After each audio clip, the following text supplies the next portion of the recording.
I've been a socialist since childhood. I was brought up in a household and a community where domestic abuse was prevalent. Later on, when I became a shop steward in a large food factory, I was responsible for representing women who were being threatened with dismissal from their employment as a consequence of taking time off work to deal with the issues of domestic abuse. When I moved to London, I supported women's groups who were trying to tackle the issue of domestic abuse. In 1991, at the Stoke Newington police station in East London, the police had left Vandana Patel in a room with her violent husband, asking them to sort it out. The result is that Vandana was murdered. When I came across the booklet by John Simpson about Ellen Strange, I thought it should be republished so many more people would know about her story and it would highlight the issue of domestic abuse. I was able through Martin McMulkin to obtain funds to do just that, and following that it was agreed to have an annual commemorative walk up onto Holcombe Moor where Ellen Strange Cairn resides.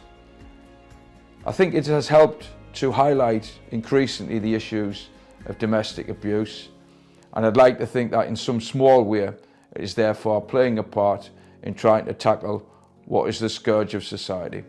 About 10-12 years ago, I had a very limited knowledge of domestic abuse and its effects.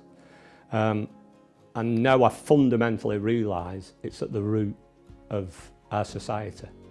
It goes to the very root of our criminal justice system, our politics and religion. I can look back now when I was young and realise that the society I grew up in, that were an accepted norm. Women were objects. They were talked about. In my own workplace, I can remember you couldn't walk through the factory floor without there being girly posters up on the walls, etc. And I didn't fully understand the effect that was having on women in society. But I do now. I heard of the Ellen Strange through a Unite project that fellow trade unionist Mark Metcalfe has on the internet. It highlights monuments to trade unionists and labour movement people. And he mentioned the Ellen Strange story.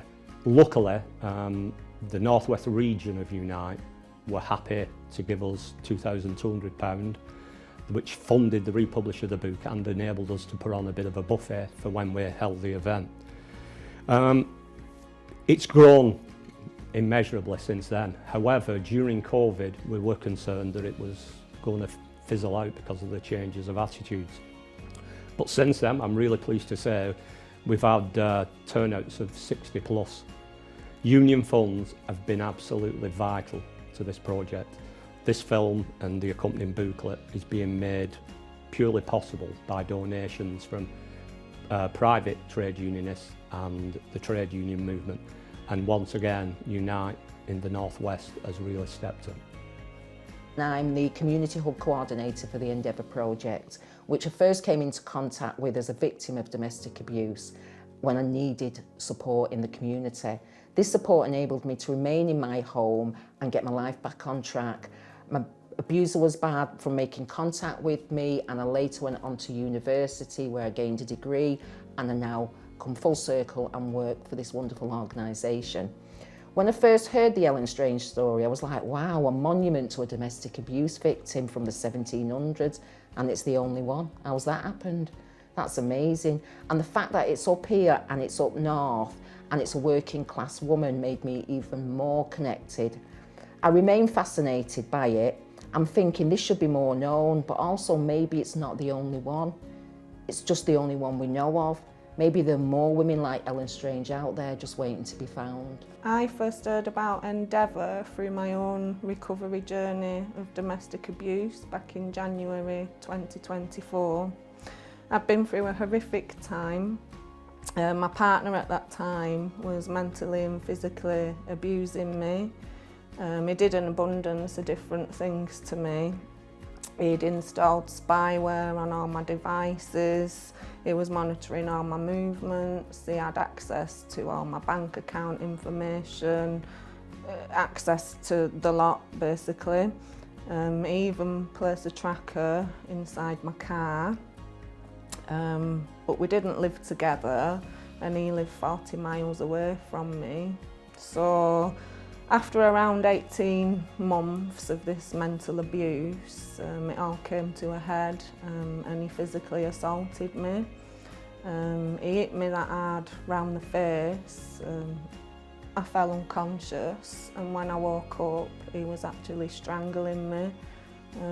He left me with severe strangulation marks around my neck, and I believe that had I not been able to escape, then I wouldn't be sat here today.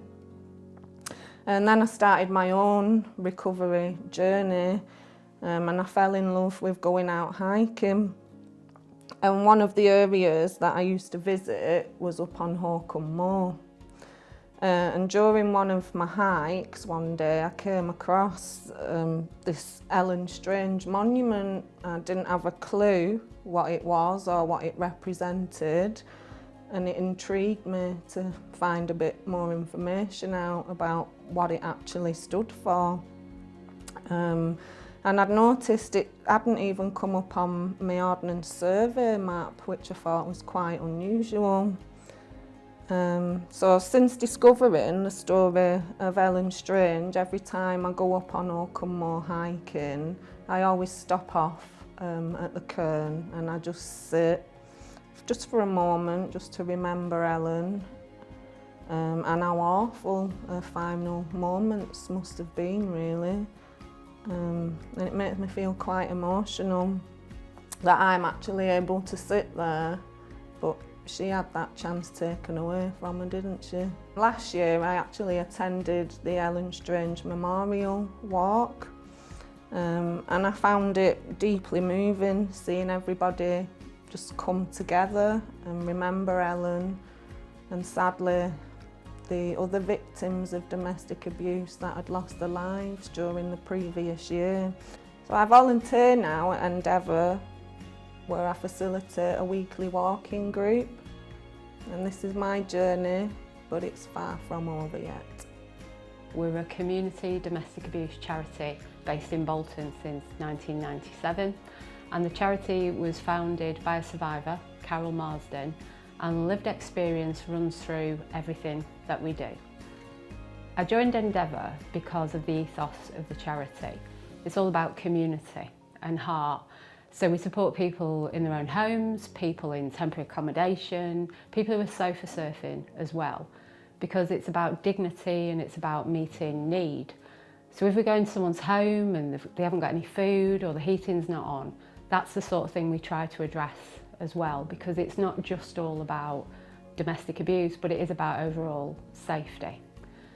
I also joined Endeavour because I'm passionate about the violence against women and girls agenda. And violence against women and girls is a global epidemic. And unbelievably, one woman or girl is murdered every 10 minutes globally. It's unbelievable, really, isn't it? And they're murdered by people who they should be safe with. So that's either their partner or their family members. And most people are murdered in the home. And that's a place where you really should be kept safe.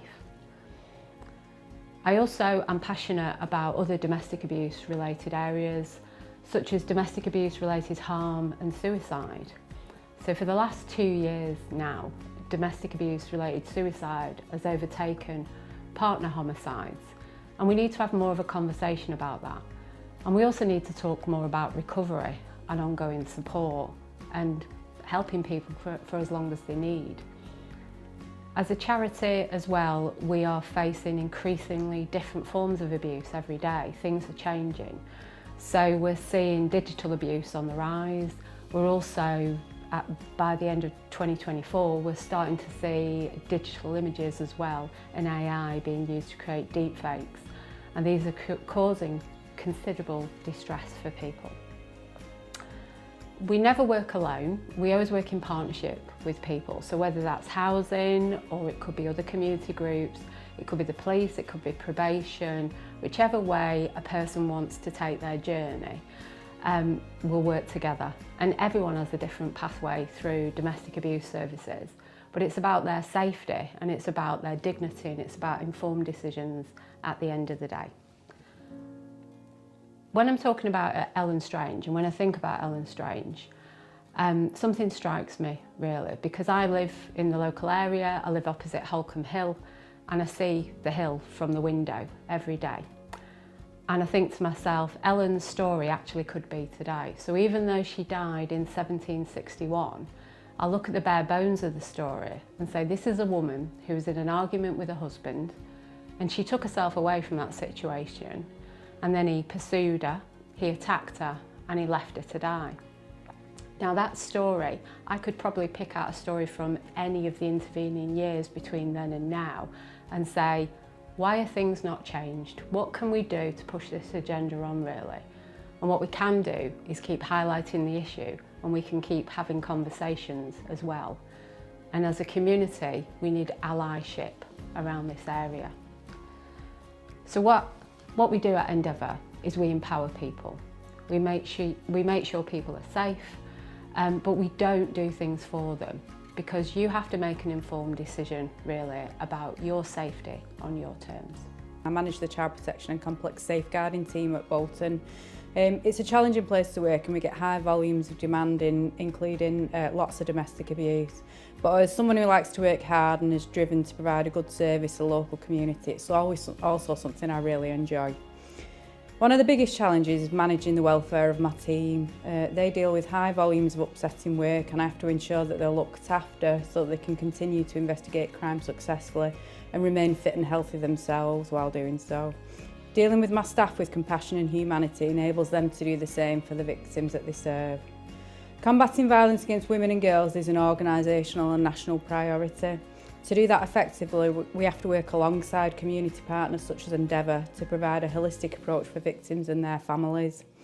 I admire and respect the work that Endeavour do to ensure that no one gets left behind. I live close to Holcombe Hill. I've only been on the official Ellen Strange walk once because of work commitments, but I visit the memorial regularly myself. The memorial walk was lovely, I really enjoyed it, and I met some really interesting people. I think it's really important to keep the memory of Ellen Strange alive because it sadly has so much resonance even today. I last visited the memorial on Christmas Day in 2025 before I went to work. My daughter was with her dad for Christmas, and I ended up at the cairn while out walking. It felt really poignant for me and made me thankful for everything I've achieved since I left an abusive relationship myself. I'm also a survivor of domestic abuse. The first thing I want to say is male and female perpetrators of domestic abuse don't have labels on them and don't look like offenders. Initially, they're very nice and charming and know the right things to say.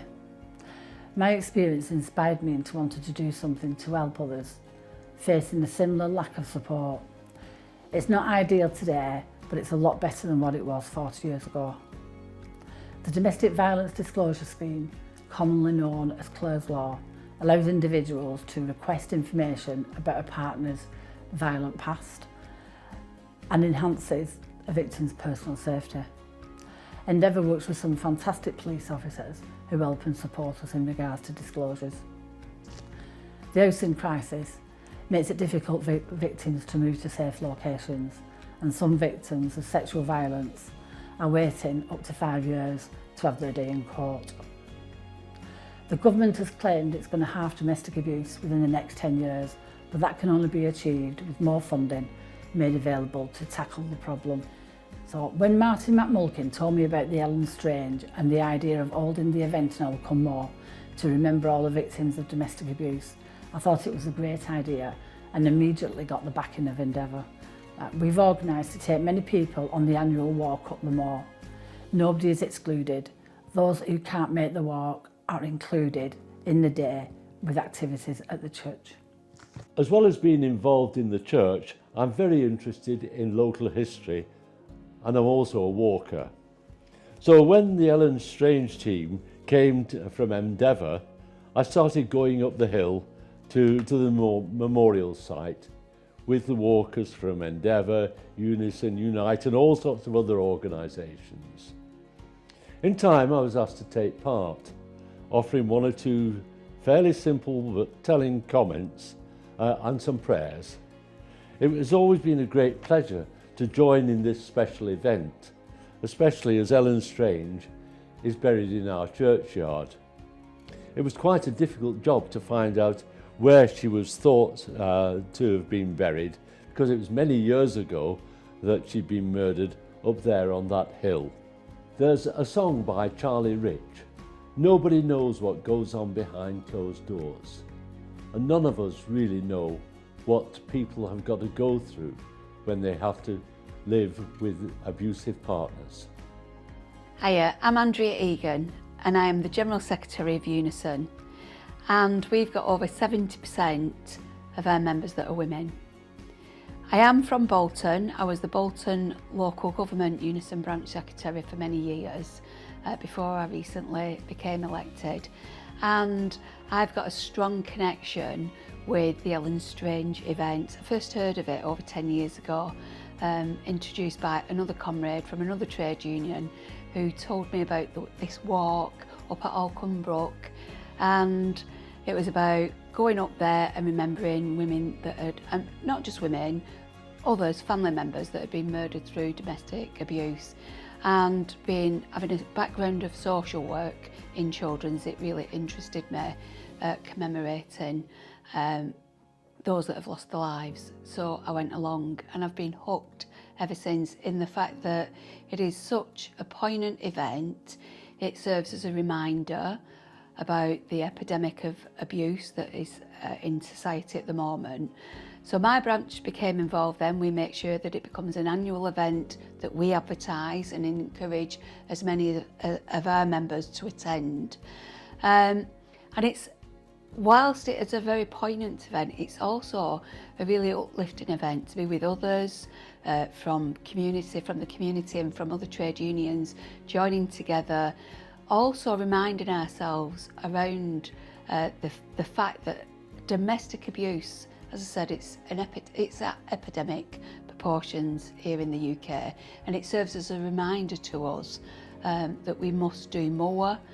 We must ensure that it remains out front, a campaigning issue.